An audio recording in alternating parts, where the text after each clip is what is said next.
손 못자국 만져라. 너의 죄악의 짐 무거울 때에 그 손 못자국 만져라.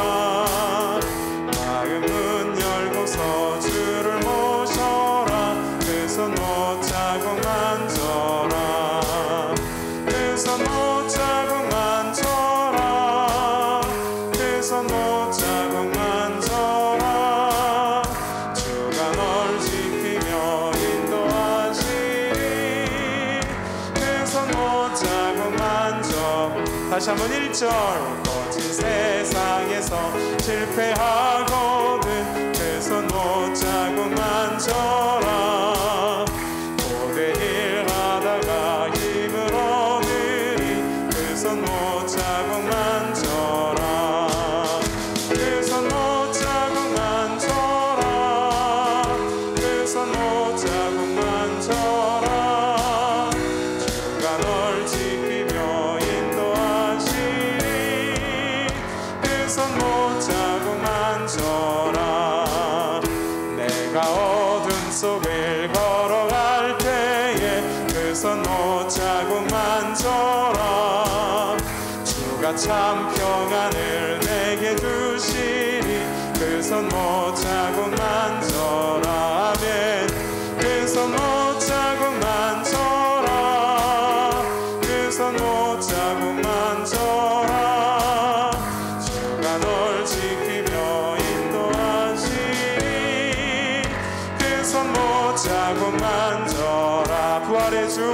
내가 부활의 주 따라가려면 그 손 못자국 만져라. 내가 주 안에서 길이 살리라. 그 손 못자국 만져라. 그 손 못자국 만져라. 그 손 못자국 만져라. 주가 널 지키며 인도하시리. 그 손 못자국 만져라. 너의 죄악의 짐 무거울 때에 그 손 못자국 만져라. 마음 문 열고서 주를 모셔라. 그 손 못자국 만져라. 그 손 못자국 만져라. 그 손 못자국 만져라. 주가 널 지키며 인도하시리. 그 손 못자국 만져라. 그 손 못자국 만져라. 못자국 만져라. 주가 널 지키며 인도하시리. 그 손 못자국 만져라. 은혜로 날 보듬으시고 사랑으로 품어주셔도 내 마음 한 자락도 지키지 못하는 이 모습 부끄럽습니다. 따스한 곁을 내어주신 주님 앞에 나아갑니다. 표현 못할 긍휼로 나를 붙드시는 주 이름만 바라봅니다. 매일 마주한 슬픔을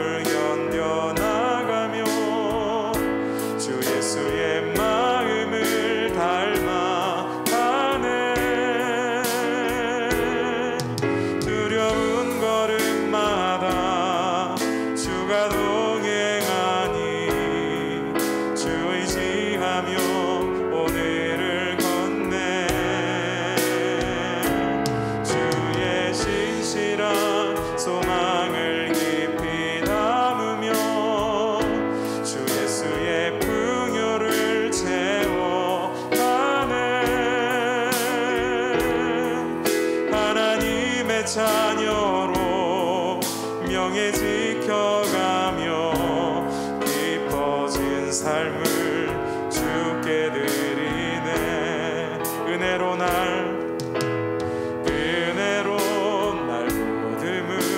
보듬으시고 사랑으로 품어주셔도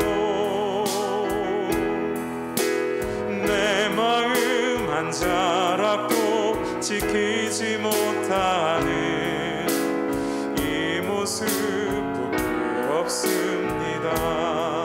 따스한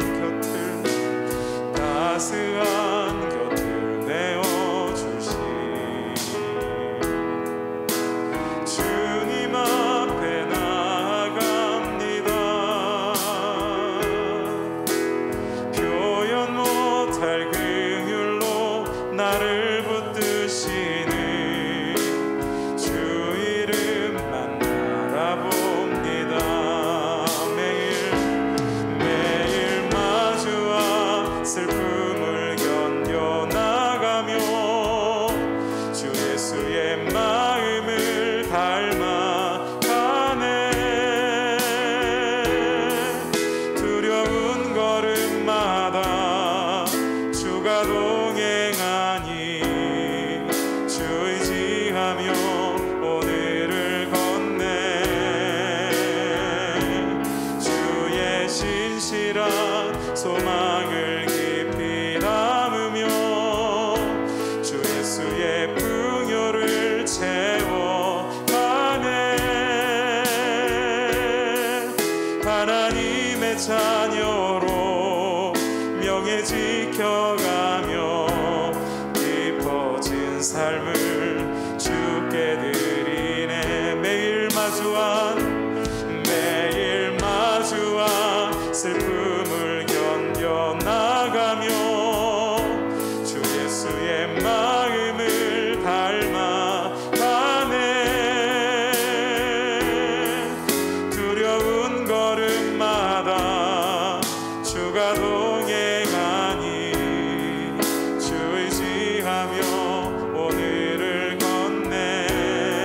주의 신실한 소망을 깊이 담으며 주 예수의 풍요를 채워가네. 하나님의 자녀로 명예 지켜가며 깊어진 삶을 주께 드리네. 그 손 못자국 만져라. 그 손 못자국 만져라. 주가 널 지키며 인도하시니 그 손 못자국 만져라. 이 밤에 주신 은혜를 사모하며 우리 함께 믿음으로 주님께 구하며 기도하며 나아가겠습니다. 살아계신 주 하나님, 오늘도 우리를 은혜로 여기까지 인도해 주시고 터벅터벅 걸어 로뎀나무 여기까지 주님은 동행하여 주시고 이제도 지쳐 우리의 기대감이 다 무너지고 우리가 남과 비교하다 보니 우리의 연약함을 발견하여 또 쓰러지고 넘어졌을 때 우리 주님은 우리에게 구운 떡 한 덩이와 물 한 병을 예비하여 주시고 주님 품 안에서 편안한 쉼을 쉬게 하여 주시니 감사드립니다. 이 밤에 주의 못자국난 손을 붙잡으며 어루만지며 또 우리를 쓰다듬어 주시고 안아주시는 주님의 사랑 가운데 구하게 하여 주시어서 일으켜 주시고 세임 부어 주시고 보내어 주시는 신실하신 역사하신 하나님 아버지를 만나는 귀하고 복된 밤이 되게 하여 주시옵소서. 우리를 통해 새 일 행하시는 주님 믿음으로 바라보니 응답하여 주시옵소서.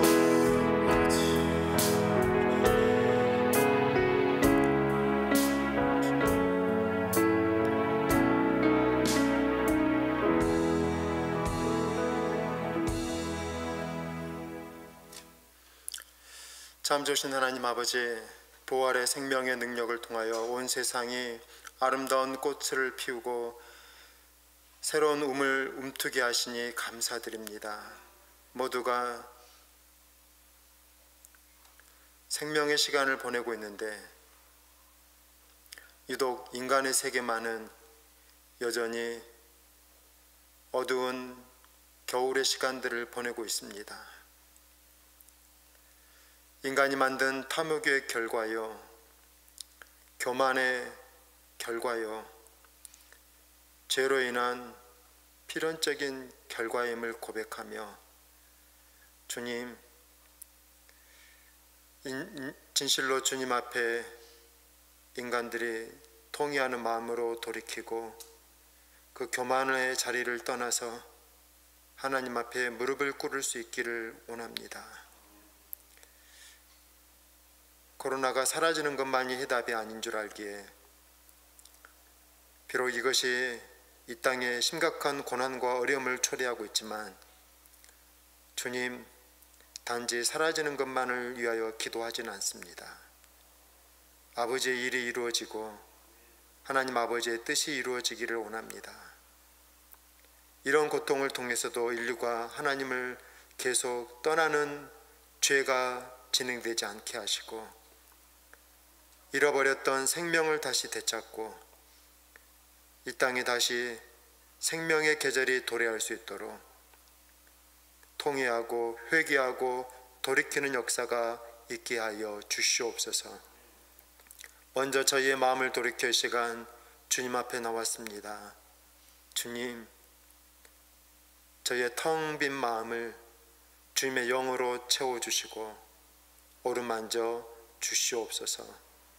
지치고 상한 마음이라면 주님 안에서 깊은 어루만짐을 통한 영적인 회복이 있도록 인도해 주시옵소서. 이 시간 주님의 음성을 듣기 원합니다. 세미한 소리에도 우리에게 말씀하시는 살아계신 하나님의 그 생생한 음성을 듣기 원합니다. 마음의 귀를 기울여 주님께만 온전히 집중하게 하여 주시옵소서. 예수님의 이름으로 기도드립니다. 아멘.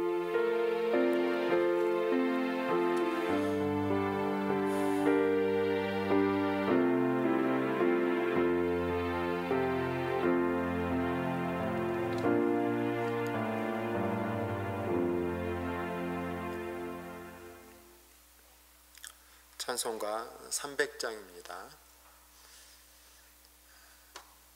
찬송가 300장.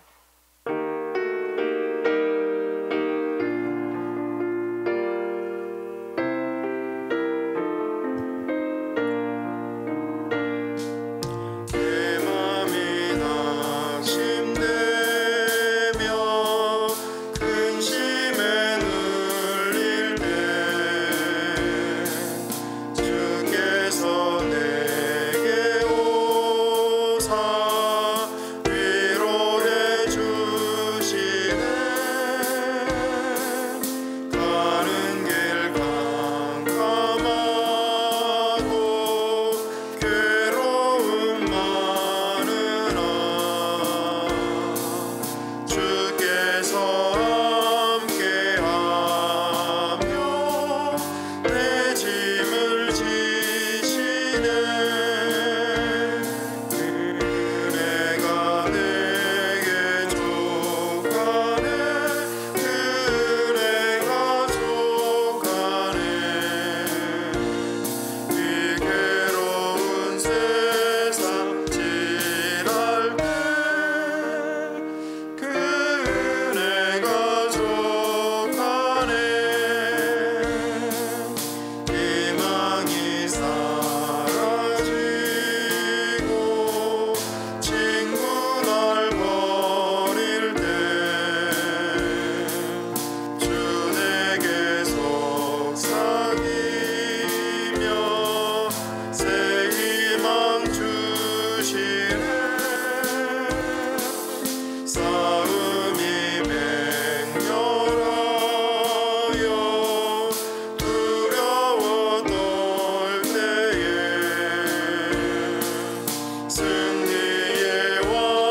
말씀 빌립보서 1장 3절에서 6절 말씀입니다.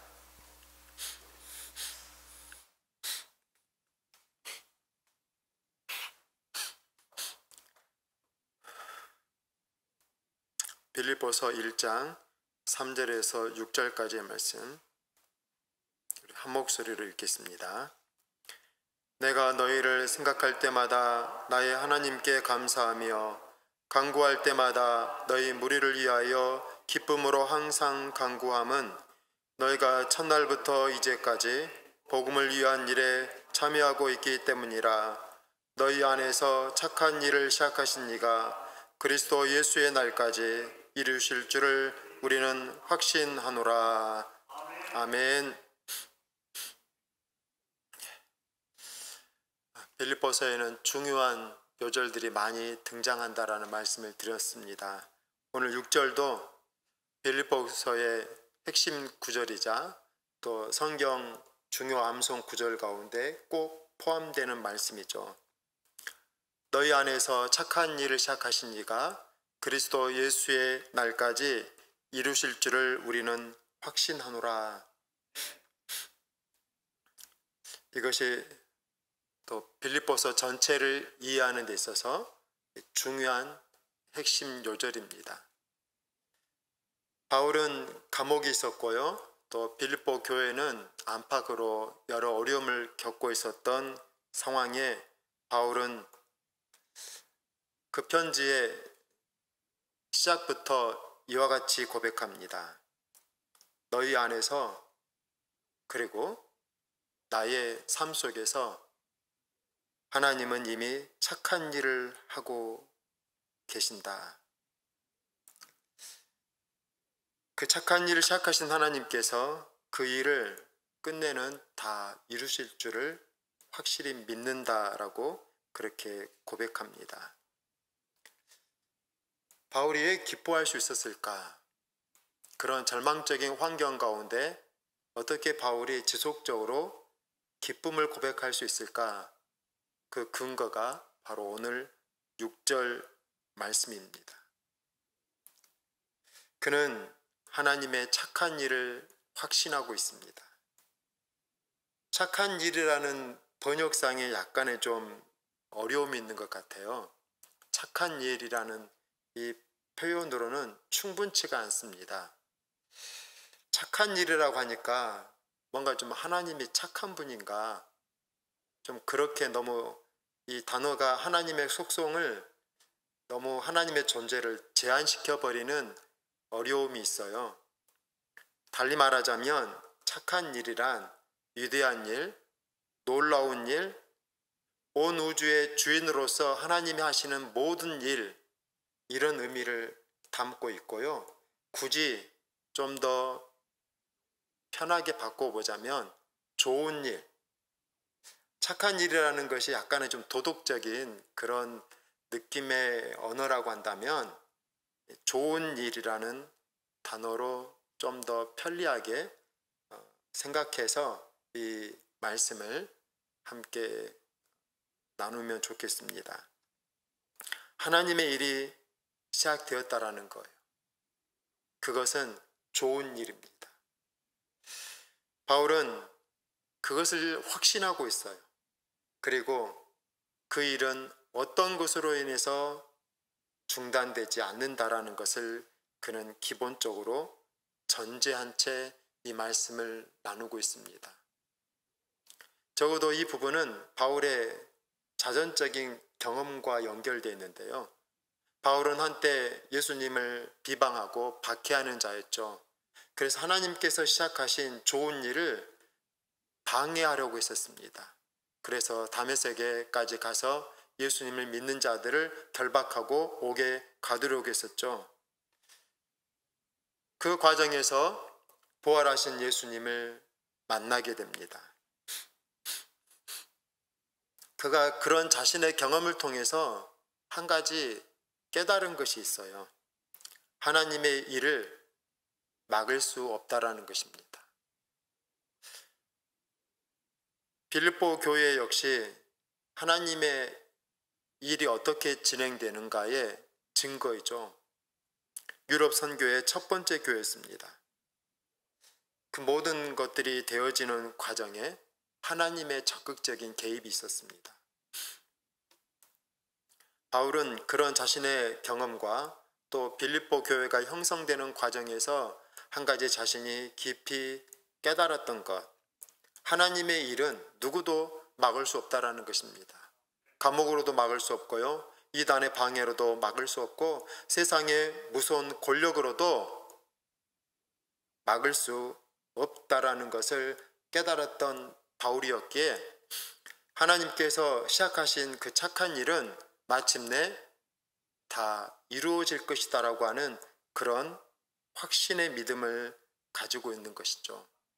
빌립보서는 기본적으로 이런 믿음이 그 저변에 깔려 있습니다. 바울이 처해 있던 2000년 전의 생각, 2000년 전의 그 상황을 늘 염두하면서 이 말씀을 함께 들으셔야 돼요.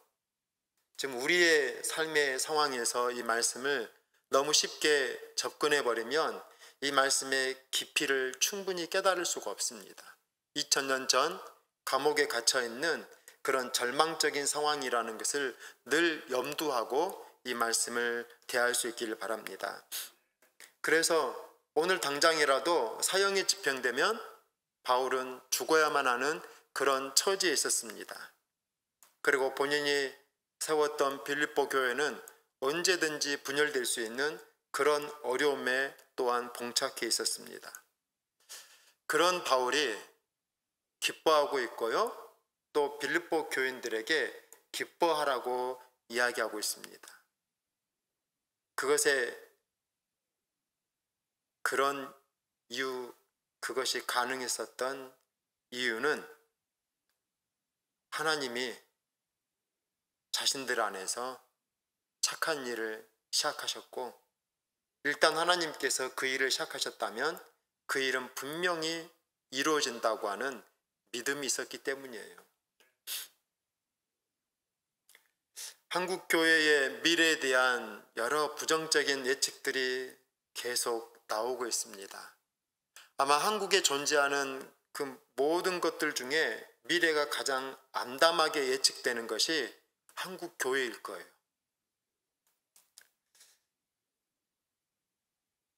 그런 와중에 코로나까지 겹쳤어요. 코로나가 끝나면 모든 것은 다 해결됩니다. 상점도 해결되고요, 자영업자도 해결되고, 기업들이야 지금 더 장사가 잘 되니까 더 말할 필요도 없고요. 근데 코로나가 끝나면 그때부터 정말 실질적인 어려움을 겪게 될 곳이 어디냐? 교회입니다. 아마 교회는 이중적인 어려움을 겪을 거예요. 그동안 온라인 예배로 또 비대면 예배로 전환하면서 부득불 교인들의 일부가 떨어져 나갈 것이고요, 다시 모든 것들이 회복이 되고 교회 문이 활짝 열린다 할지라도 그 이전의 상황으로는 돌아가기가 어려울 것이다라는 그런 예측들이 지배적이고요. 더 어려운 것은 방역의 여러 과정 속에서 한국교회에 대한 여러 가지 국민들의 그런 불편한 기억들이 있어서 그것이 옳았든 아니든, 너무 과도한 언론 조작이든 아니든 그것과는 상관없이 전도하는 것들이 실질적인 어려움을 겪게 될 것이고요, 한동안 아마 복음을 전한다는 것이, 전도가 된다는 것이 힘든 시간들을 보낼 것입니다. 그렇지 않아도 10년 이내에 한국교회에 많은 어려움들이 생길 것이고, 교인이 줄면 헌금도 줄고, 그러면 교회가 문을 닫고 교회가 팔려가는 일들이 빈번하게 일어날 것이다. 이것이 종교사역자들의 공통된 견해였거든요. 그런데 아마 코로나가 그런 예측을 더 빨리 가중시키고 더 앞당기고 훨씬 우리가 생각했던 것보다도 더 광범위한 그런 어려운 미래를 촉발할 것이다라는 것은 충분히 누구나 생각해 볼 수 있는 한국 교회의 암울한 미래입니다. 예, 이렇게까지 설명을 해보니까 걱정되시죠? 예, 목사만 걱정되나요? 하지만 여러분 기뻐하십시오. 우리가 미래를 생각할 때 그 모든 사회학적 요소들을 다 포함시켜서 종합적이고 과학적인 것을 분석해야 될 것이고요. 하지만 그것이 전부가 아닙니다. 바울의 확신이 있어야 돼요. 우리 가운데서 착한 일을 시작하신 이가 그리스도 예수의 날까지 그 모든 것을 이루실 줄을 확실히 믿으셔야 됩니다. 그래서 그 모든 요소들 외에 우리가 미래를 생각할 때 하나님의 착한 일이라고 하는 영역을 반드시 포함시켜야 돼요. 교회의 미래는 사람들의 노력에 의해서 결정되는 것이 결코 아닙니다. 물론 교회는 더 어려워질 수 있어요. 그렇다 할지라도 기억하십시오. 하나님의 착한 일이 중단되는 것이 아닙니다. 교회가 계속 증가해야지만 그것이 옳은 일입니까? 교인이 1000만 명, 4명 중에 1명이었던 시절, 그러면 그때가 흔히 말하는 한국교회 전성기라고 하는 그때가 그러면 영적으로 그것이 분명 옳은 것입니까? 교회는 숫자로 존재한 적이 없어요. 교회는 거룩한 영향력으로 존재하는 것이지, 그래서 하나의 미랄이라면 그것이 교회고요. 그러면 능력 있는 것이지, 썩은 수만 가마니의 쌀은 아무런 능력이 없어요.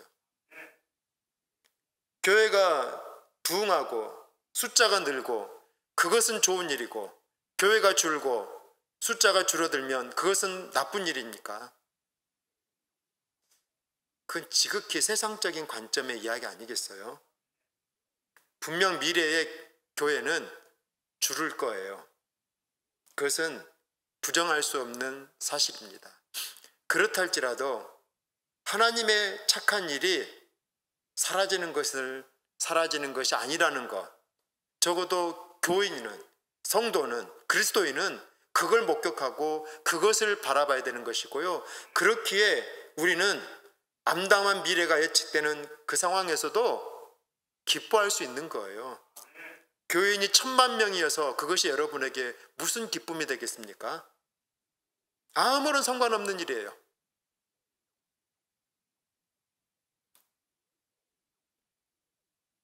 예측을 무시하라는 것 아닙니다. 가만히 있자라는 것 아니에요. 하나님이 일하시니 나도 일한다고 하셨던 예수님처럼, 그러면 하나님이 착한 일을 시작하셨고 그 일을 이루신다면 그러면 우리는 어떻게 할 것인가? 그것에 대해서 우리가 우리 자신을 준비시키고 하나님의 착한 일에 함께 참여할 수 있는 그런 성도로서 우리 자신을 구비시키는 것이 지금 우리가 마땅히 해야 될 일 아니겠습니까? 그런 점에서 하나님께서 착한 일을 이미 시작하셨고 그 일이 진행되고 있다는 것을 우리가 확신한다면, 그러면 우리는 어떻게 이 시간을 보낼 것인가? 때때로 감옥과 같은 환경에서, 또 미래가 불안한 이런 형편 속에서 우리가 가져야 될 믿음의 자세가 무엇일까를 함께 살펴보려고 합니다. 첫째, 하나님이 어떤 분이신가를 확실히 알아야 돼요. 하나님은 착한 일을 시작하신 분이십니다. 선한 일, 옳으신 일, 좋은 일, 위대한 일, 놀라운 일을 시작하셨어요. 바울이 자신이 하나님을 믿고 사도가 되어서 복음을 전하는 그 일이 누가 시작한 일이겠습니까? 박해하던 사람이 예수님을 믿었으니 바울이 한 일이 아니죠. 하나님이 하신 일입니다. 바울의 삶 자체가 하나님이 무슨 일을 하셨는가를 보여주는 증거예요. 하나님이 하셨어요. 우리가 하나님을 믿는 것, 누구에게 전도를 받았던, 모태로부터 시작을 했던 방법은 다를지라도요, 우리가 하나님을 믿게 된 것 역시 우리의 일이 아니고요, 먼저 믿었던 우리 부모님들이 한 일도 아니고요, 하나님이 하신 일입니다. 그것을 바울은 봤던 거죠. 그래서 하나님의 일이 지금도 진행되고 있다는 것을 바울은 확신했기에 기뻐하고 있는 것입니다. 마찬가지로 빌립보 교회도 하나님이 하신 일이에요. 바울이 유럽으로 가려고 한 것 아닙니다. 소아시아 지역에서 복음의 문이 막히고 또 마게도니아에서 건너와서 우리를 도우라는 환상을 보고 확신을 가지고 넘어가게 됐고요. 거기에서 빌립보 교회를 세우게 되죠. 루디아의 마음을 열었던 분도 성령님이셨고요. 또 바울이 잡혔던 그 빌립보 감옥에서 옥토가 흔들리고 무너졌을 때 간수가 또 영접하고 구원을 받게 되었던 것도 다 하나님이 하신 일입니다. 빌립보 교회는 바울이 세운 일이 아니에요. 하나님이 하신 일이었어요. 그래서 바울은 하나님이 하신 일이기에 빌립보 교회가 지금 분열하고 있고 어려움을 겪고 있고 외적으로 핍박을 당하고 있지만, 그런데도 바울은 염려하거나 근심하지 않고요, 그 빌립보 교회를 보면서 기뻐하고 있다라고 그렇게 고백하고 있는 것이죠. 교회는 하나님이 착한 일을 하신다라고 하는 가장 명백한 증거입니다. 교회는 세상 조직과 달라요. 세상의 모든 모임은, 심지어 국가까지도 사람들이 모여서 자신들이 하고 싶은 일을 합니다. 그게 인간이 만든 조직의 생리예요. 아무리 크든 아무리 근사한 비전과 목표를 제시하든 그 조직이 만들어진 이유는요, 자기들이 하고 싶은 일을 하기 위한 것입니다. 범죄 집단부터 국가 정부에 이르기까지 똑같은 원리를 가지고 있고요. 그래서 사람이 만든 일이죠. 하지만 교회는 그렇지가 않습니다. 교회는 하나님이 하신 일이에요. 하나님이 일하지 않으셨다면 구원도 없고요, 역사도 없고 교회도 존재하지 않습니다. 그래서 교회는 하나님의 뜻을 구하는 곳이에요. 세상은 자기가 원하는 것을 하는 곳이지만 교회는 하나님이 기뻐하시는 일을 하는 곳입니다. 그래서 완전히 다른 거예요. 이 땅에 교회가 있는 것도, 우리가 하나님을 믿는 것도, 그것은 하나님의 착한 일이 이 땅에 존재하고 있다라고 하는 증거입니다. 하나님은 착한 일을 시작하셨어요. 그리고 한번 시작하신 착한 일은 결코 중단되지 않습니다. 하나님은 시작하신 일을 이루시고야 마세요. 그 명백한 증거가 예수 그리스도의 십자가 죽음입니다. 하나님이 시작하셨고요, 끝까지 책임지신다라는 거예요. 그래서 바울은 기뻐하고 있습니다. 그리스도 예수 날까지 그 착한 일을 이루실 것을 우리는 확신하노라. 지금 잠시 감옥에 갇혔어요. 그래서 그 일이 중단된 것 같습니다. 빌립보 교회가 어려움을 겪고 있어요. 그래서 그 일이 흔들리는 것처럼 보여요. 하지만 분명히 확실하되 시작한 일은 완성된다라고 하는 그 믿음이 있었기에 바울은 잠시 요동쳐도, 잠시 막힌 것 같아도 기뻐하고 있어요. 우리의 삶에 늘 은혜만 충만하십니까? 늘 성령 충만하세요? 그렇지가 않을 때도 많잖아요. 때로는 영적인 슬럼프에 빠질 때도 있어요. 그렇다고 우리 안에 믿음의 능력이 사라지느냐? 그렇지 않잖아요. 제가 주일날 일부 때는 그런 표현을 했었어요. 1년 홈런 50개 치는 선수가 슬럼프에 빠졌다 할지라도 그 사람에게는요, 여전히 50개의 홈런을 칠 능력이 있어요. 잠시 슬럼프에 빠진 거죠.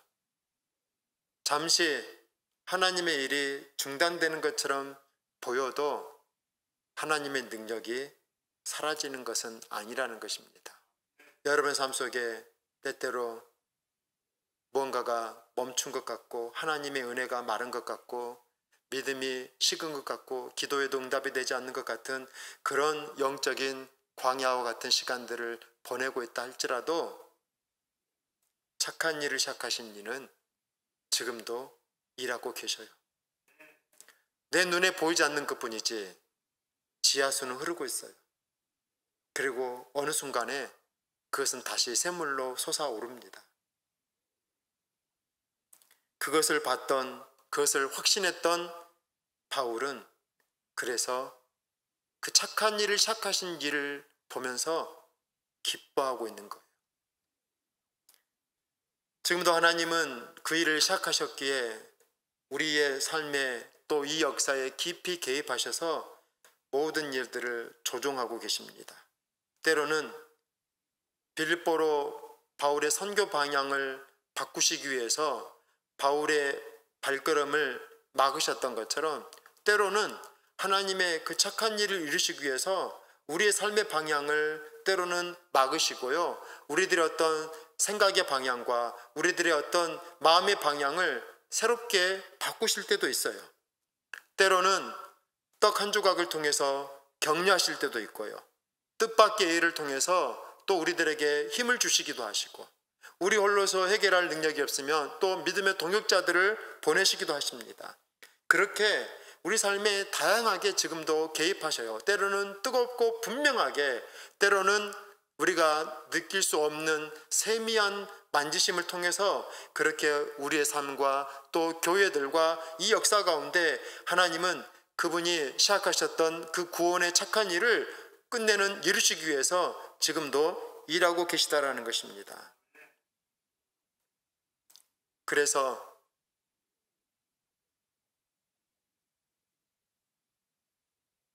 교회의 현실이 어렵고 또 교회의 미래가 불안하다 해서 걱정하지 마십시오. 우리가 물리적으로 겪어야 될 고통은 사라지지는 않을 것입니다. 근데 우리가 봐야 될 것은 그런 세상의 일이 아닌 하나님의 일이잖아요. 세상의 일이 이루어지는 것이 아니라 하나님이 시작하신 그 일이 이루어지는 것을 통해서 기뻐하는 것이 그리스도인의 존재라고 한다면 세상의 경제지표, 세상의 이런저런 분석들과 예측, 그건 알아야 돼요. 그렇지만 그것으로 인해서 우리들의 미래가 확보되느냐? 그렇지 않습니다. 아니, 대기업 수출 잘 되는 것하고 나하고 무슨 상관이 있어요? 아니, 삼성이 수출을 몇백억 한들 그게 나하고 무슨 상관이 있어요? 그러면 막 국가가 부흥하고 경제가 잘 되고 그러면 내 삶이 윤택해지고 내 삶이 보장이 되고 내 미래가 확실해집니까?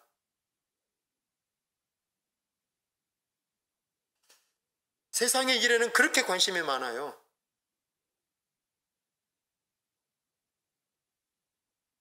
정말 우리가 관심을 가져야 될 것은 내 삶에 하나님의 그 착한 일이 행여 나의 잘못으로, 나의 패역함으로, 나의 교만으로, 나의 영적인 죄로 인해서 그 착한 일이 끊어지지 않을까 하는 그런 염려는 하지 않고 세상의 일들, 주식과 부동산과 온갖 관심들이 세상의 일에만 현혹되어 있고 깊이 빠져서 하나님의 착한 일이 내 삶 속에서 어떻게 진행되고 있는지, 우리 가정 안에서 하나님의 착한 일이 존재하고 있는지 그런 영적인 관심이 없다면 우리는 미래가 없는 자들입니다. 바울의 이 태도를 다시 한번 주목해 보세요. 바울은 하나님의 착한 일을 보고 있어요. 세상의 일을 보자면요, 당장에 죽을 수도 있는 사람이에요. 미래가 없고요, 소망이 없고 기뻐할 이유가 단 한 가지도 없는 사람이죠. 그런데 그는 하나님의 일을 보고 있습니다. 그러니까 기쁨을 이기지 못하는 거예요. 어쩔 줄 몰라 하며 기뻐하고 있는 거예요. 우리가 비록 세상에 땅을 딛고 세상을 살아가는 세상 사람입니다만, 그래도 하나님을 모르는 세상 사람들과는 다르게 살아야죠. 하나님이 시작하신 착한 일을 보십시오. 그리고 그 일은 결코 중단되지 않는다라는 것을 기억하고 그 일을 확신하고 그것이 내가 오늘을 살아가는 힘이 될 때 우리가 착한 일을 하시는 하나님을 믿고 우리가 해야 될 첫 번째 일이 그걸 하나님이 어떤 분이신가, 시작하시고 그 일을 완성하시는 분이라는 것을 확실히 믿는다면, 둘째, 우리는 그 믿음을 기초로 해서 기뻐해야 됩니다. 빌립보서는 기쁨의 책이죠. 1장에서는 그 기쁨을 빼앗는 환경에 대한 이야기를 하고요, 그런 환경에도 불구하고 기뻐하고 있는 바울의 모습을 보게 됩니다. 바울은 무엇을 하든지 기쁨으로 하라고 이야기하고 있어요. 기쁨이 능력입니다. 기쁨으로 해보세요.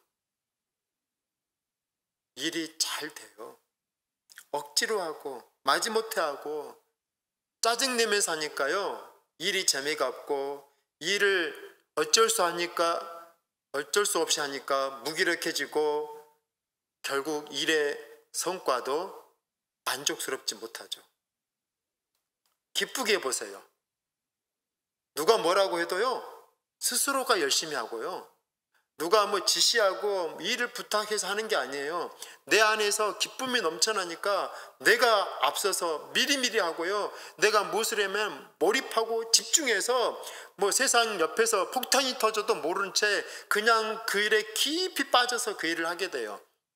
그러면 그 일의 결과가 어떻겠습니까? 안 될 수가 없어요. 물론 무슨 성과 있는 일을 만들기 위해서 기쁨으로 일하자라는 건 아니에요. 일의 결과와 무관하게 그리스도인들의 삶의 영성이 뭐여야 되냐? 기쁨이라는 거예요. 우리는 이미 영생의 약속을 받은 자들이고요, 하나님의 자녀가 되었고요, 천국이 보장되어 있고 지금도 언제든지 우리와 함께 하시는 하나님을 믿고 있는 자라면, 이 세상을 살아가는 동안에 우리가 가질 수 있는 한 가지 정서가 있어야 된다면요, 그것이 뭐겠습니까? 기쁨이죠.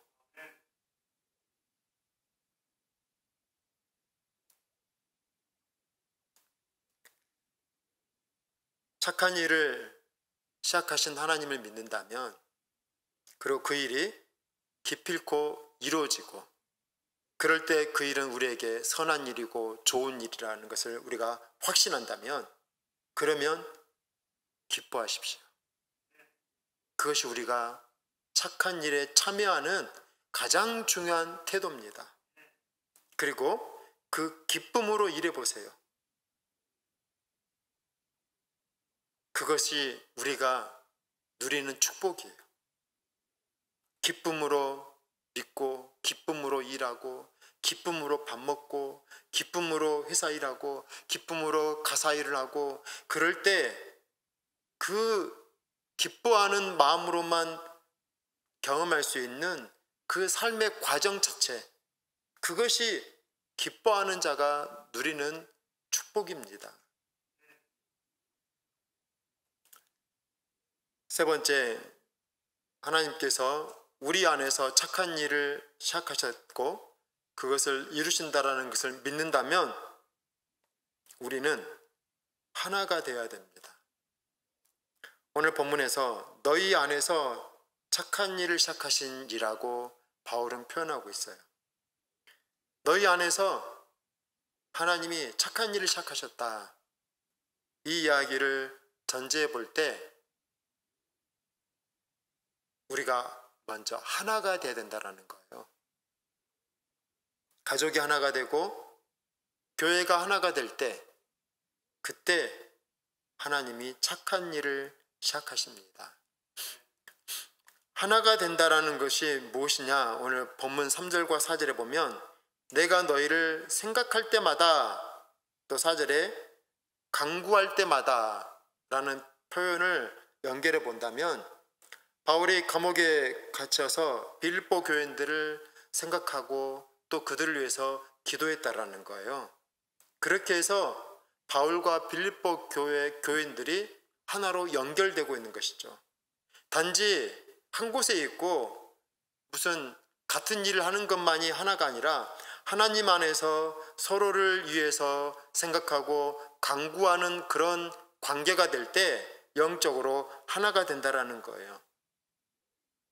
지금은 우리가 대면하지 못한 채 많은 시간을 보내고 있는데요. 1년 넘게도 못 본 교인들이 있어요. 간간히 만나고 아마 목회자도 그런데 교인과 교인들끼리 반년 이상, 1년 이상 못 보신 분들이 제법 있을 거예요. 바울과 빌립보 교인들도 사실 만나지 못한 지가 오래됐어요. 근데 바울은 그들을 생각하고 또 그들을 마음속에 품고 기도했어요. 간구할 때마다, 생각할 때마다라는 이 표현을 보면은 그것이 간헐적이고 한두 번 있었던 일이 아니라 주기적이고 반복적이고 여러 번 많이 있었다라는 뜻이죠. 그것이 하나가 된다라는 의미예요. 그냥 같은 공간에 같은 시간을 보내고 있다고 해서 하나가 아닙니다. 비록 떨어져 있어도요, 지금처럼 떨어져 있어도 반대로 우리는 얼마든지 하나가 될 수 있어요. 그것이 영적인 신비로움이에요. 우리 안에서 착한 일이 일어나기를 원한다면 먼저 우리가 영적으로 하나가 돼야 됩니다.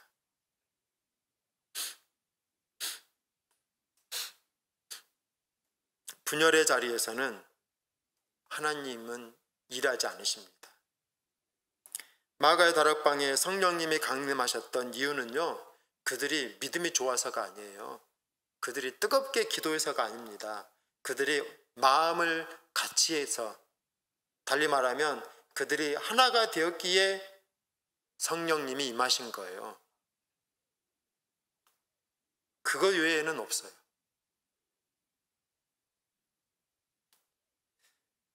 교회는 하나님의 일을 위해서 존재하는 곳이잖아요.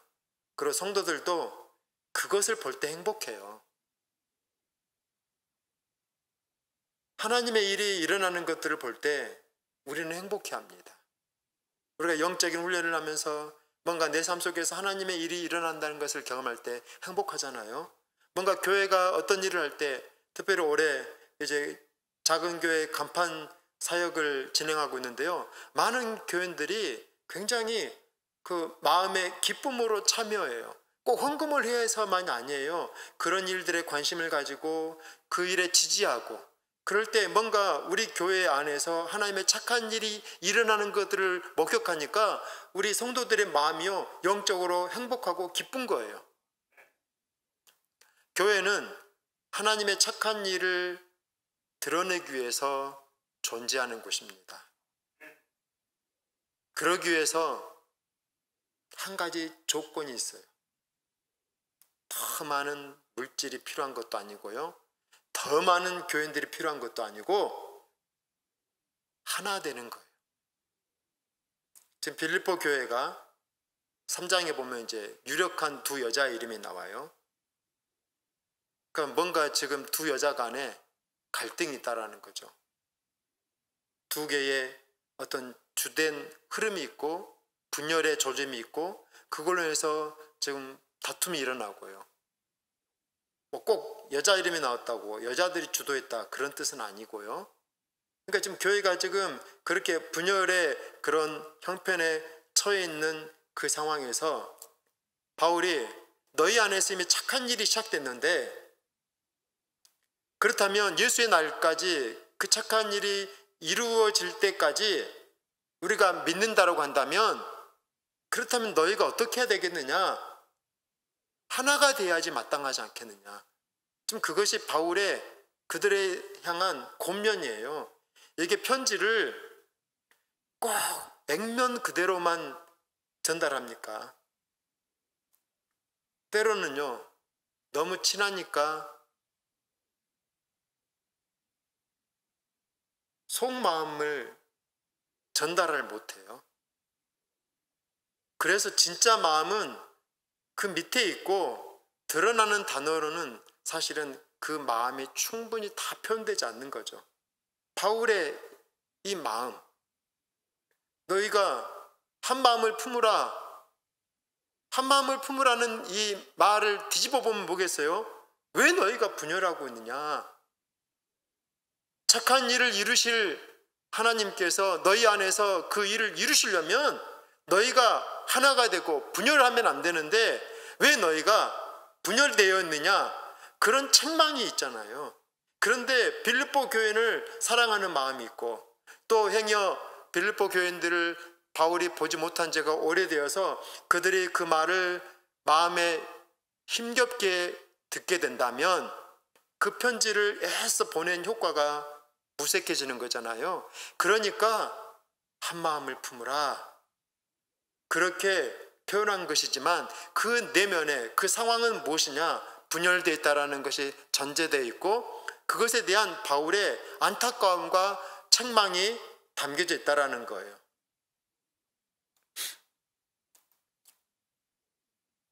그래서 시작한 일, 우리 안에서 교회가 있다는 게 뭐예요?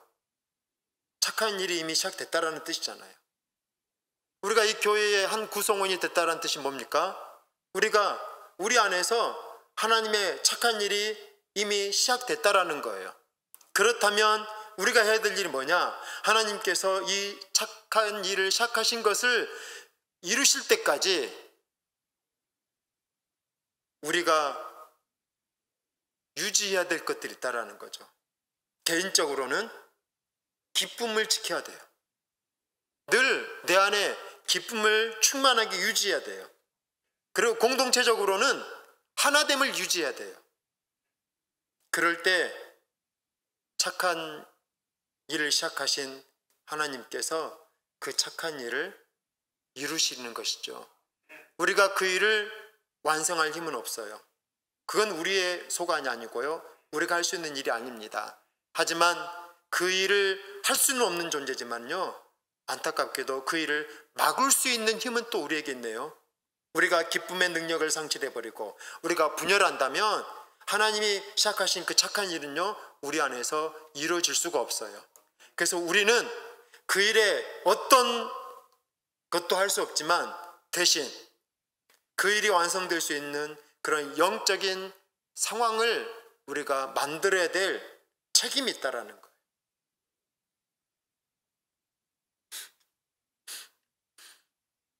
그래서 실질적으로 하나님이 시작하신 그 착한 일에 우리가 참여하기 위해서 여러분에게 실천적인 제안을 결론적으로 제안해 보려고 합니다. 먼저 공동체가 하나됨을 유지할 수 있도록 하나님이 기뻐하신 일을 해보십시오. 지금은 교회 전체가 모이는 것이 또 봉사하는 것도 힘든 시간이니까요. 뜰 모임이라고 하는 작은 공동체 안에서 하나님이 기뻐하실 일이 무엇일까? 우리 공동체를 영적으로 하나 되도록 내가 섬길 수 있는 일이 무엇일까? 기도하는 가운데서 그것을 찾아보시고 또 직접 실천해 보기를 바랍니다. 또 가족에게 여러분이 착한 일 한 가지를 해보세요. 요즘 학교에서도 마니또 그런 걸 하더라고요. 마니또가 뭐겠습니까? 익명으로 누군가에게 착한 일을 하는 거잖아요. 아니, 남에게도 하는데요. 좀 가족에게 이번 주 한 주간 동안 좀 착한 일을 좀 해보세요. 지금까지도 잘 하셨겠죠. 다만 의지적으로 믿음을 가지고 내가 내 가족에게 착한 일을 한다고 한다면 무엇을 해줄 수 있을까? 지금까지 당연하게 했던 일, 그 가운데도 충분히 착한 일이 많이 있죠. 근데 그거 외에 내 가족들에게 내가 착한 일을 한다면 그게 큰 일이 아니어도, 꼭 큰 일이 아니어도 되죠. 작은 일이라 할지라도 내가 우리 가족에게 사랑으로 섬기면서 해볼 수 있는 착한 작은 일이 뭘까? 한 사람 한 사람, 가족이 많은 것도 아니니까요. 한 사람 한 사람 마음속에 품고 생각해보고 간구해보고 기도해보고, 바울이 그렇게 한 거잖아요. 그렇게 한번 생각해 보시고 가족에게 착한 일을 한번 섬겨 보십시오. 내가 했어 자랑하라는 게 아니에요. 그냥 여러분 스스로가 하시고요. 그 착한 일을 할 때 내 마음속에 어떤 마음이 드는지, 그래서 우리 가운데 착한 일을 이루고 계시는 하나님은 또 어떤 마음이실까? 착한 일을 마음속에 품고 그 착한 일을 하기 위해서 열정을 다할 때 우리가 가졌던 그 마음이 곧 하나님의 마음 아니겠어요? 그래서 그 마음을 느껴보시고, 그래서 우리가 착한 일을 방해하는 자가 돼서는 안 되잖아요. 그렇게 착한 일에 참여함으로써 그 기쁨을 더 크게 하고 또 우리의 하나됨을 더 공고히 함으로써 우리 안에서 착한 일을 시작하신 이가 그리스도 예수의 날까지 이루실 줄을 우리는 확신하노라 하는 이 믿음의 고백처럼 하나님의 그 착한 일을 위해서 참여하시고 헌신하시고 충성하시는 그런 성도들이 되기를 간절히 바랍니다. 말씀을 기억하면서 함께 기도하시겠습니다.